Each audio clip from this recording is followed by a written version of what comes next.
That felt like a back-breaking loss for the Minnesota Timberwolves.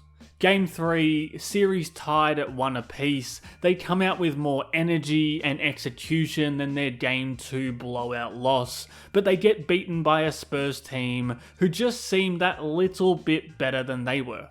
In a tight game, in a crucial game, there can be a lot to learn from, and this game was no different for the Wolves. This series isn't over yet, but it's teetering on the edge against this really good Spurs team, and I think there's a few things that are really obvious now in this series going forward.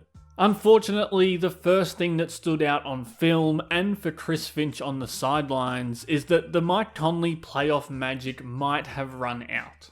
The very first possession of the game, the Spurs run him off this Vassell pin down, designed specifically to get Conley to switch onto Wemby, and it's not his fault that he's 6 foot shorter than the alien, but that's the dangers of playing someone Conley's size in this series. The Spurs had Conley on their scouting report on both ends. They know any high pick and roll with Gobert isn't going to amount to much, and they know he's probably going to have to defer in isolation, so they can swarm the passing lanes and make these possessions really difficult. Once they stripped him on the next possession, it kind of felt like this was a bit of a physicality battle that Conley just wasn't going to win. Like, it's not Conley's fault that Julius Randle and Rudy Gobert overcommit on this castle pick and roll and force him to slide over as the low man defensively, but the fact that he didn't and physically shouldn't is still an issue that needed resolving. When Ant got downhill a few possessions later, drew Wemby across and a helper into Gobert, and kicked it out for Conley to then brick that 3, that was the end of his night. 4 minutes total felt a little bit harsh, but that's probably a lesson learned for the coaching staff. Conley just isn't going to work in those starter minutes anymore. What did work in this game though, and they needed every single bit of it, was Anthony Edwards. It's been a playoff run to forget for Ant, but this was the player we're used to seeing in the postseason. I think what we saw was why teams don't single coverage him defensively at all. Even building this wall of helpers in the paint isn't going to work if he's able to consistently get downhill. There's a reason the Spurs sprung defensive traps on him in Game 2 and again in this game. As soon as he gets into single coverage defense, he can get to his spots. Even against a generational defender like Wembanyama, if he's in drop coverage and Ant can walk into that pull-up 3, that's easy money for Edwards. He's either going to have a great look at a 3-ball like that, or he's going to be able to get below the free throw line and get to work in the paint. Now, those are the right plays for Anthony Edwards as a scorer for this team, but I thought he consistently made the right plays as a playmaker in this game as well. Because San Antonio were always going to get more and more aggressive with him throughout the game, the double did come, and he not only raced away from the incoming defender, but he drew the strong side helper and made the simple read. Unlike in Game 2, I thought Ant handled the Spurs doubles really well in this game. He didn't go too early when the helper was here, where he can just easily recover back to Ayo Dosunmu. Instead, he waited for them to fully commit, then pulled the trigger, so Ayo has this lane and Fox can't get back there to stop it. Again, he didn't have that patience to work the defense in Game 2 like he did here in Game 3.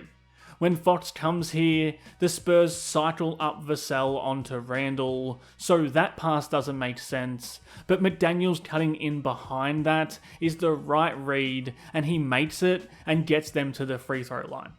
So I think in all facets, it was a game worthy of a win from Anthony Edwards, but it was a game, a series, a postseason to forget from his second option Julius Randle.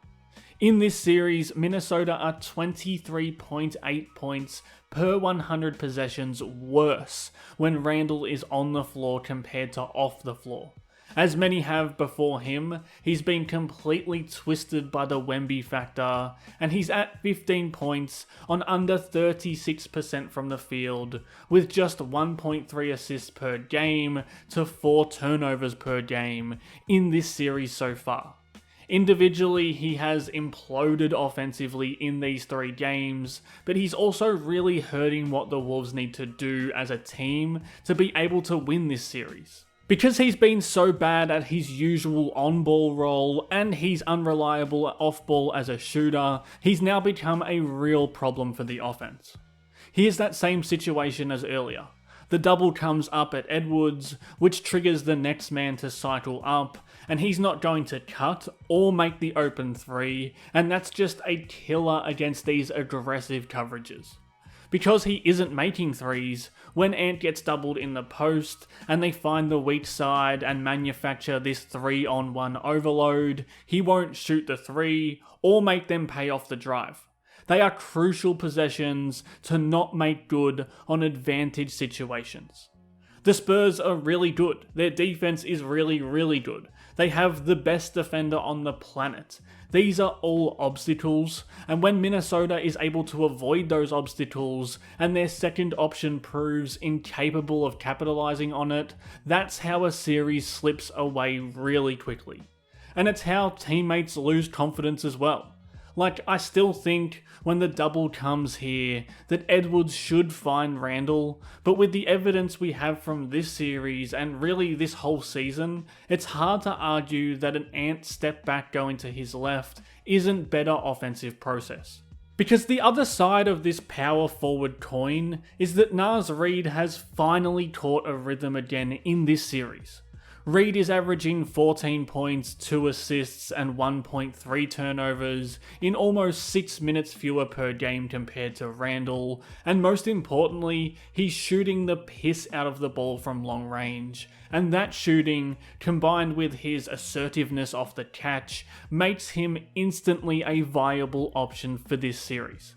So when Ant does get downhill and the Spurs' trap door closes in on him, Reed is exactly the player they need as the shooting outlet. This is so important in a series where the rim has virtually been blotted out. Because just as Ant didn't trust Randle when he was 1 pass away, when the helper comes up to him here, he trusts Naz Reed in the corner on a critical possession late in the game. Again, should Ant be making the next pass out of those doubles all the time? I think he probably should.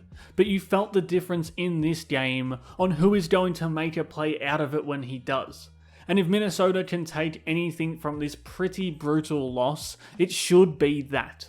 They seem to have the real Anthony Edwards back, and that gives them at least a puncher's chance in this series still, but now it's time to lean into the players who complement that against this vicious San Antonio defense. They probably can't run the Conley starter minutes back again.